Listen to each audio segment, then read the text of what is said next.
Ito nga guys, ito na po yung tindig ng steel matting system molding. So, napakaganda guys, di ba? So tipid po tayo sa asintada. Di na po ito nag-asintada. Bagkus ang ginamit po natin dito guys is itong steel matting molding. So yan po guys, naikabit na po natin.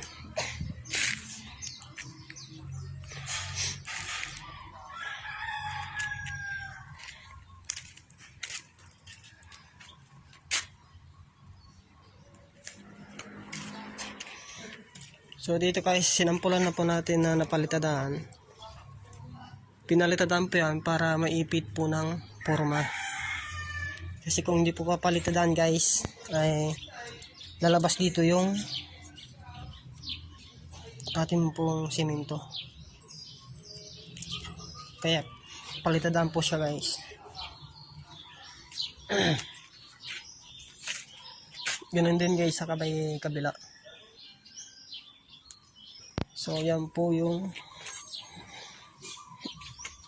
ito na po yung napalitadaan. So ribukada pa lang po yan guys.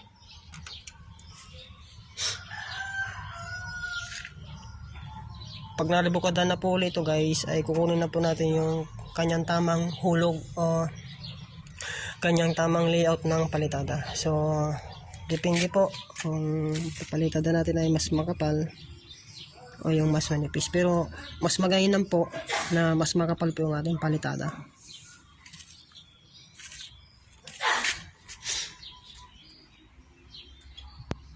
So ito po yung mga bintana niya guys. Ayan po, maluluwang po yung kanyang bintana.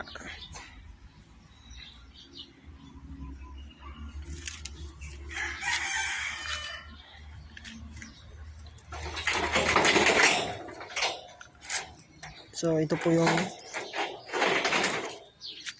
steel matting walling system.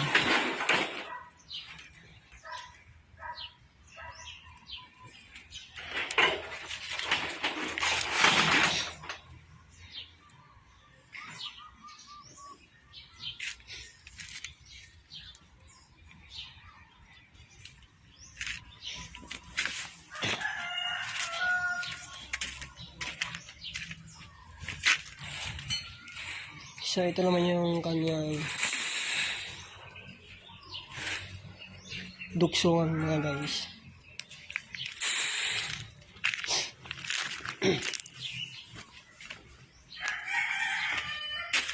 So ito na siya guys.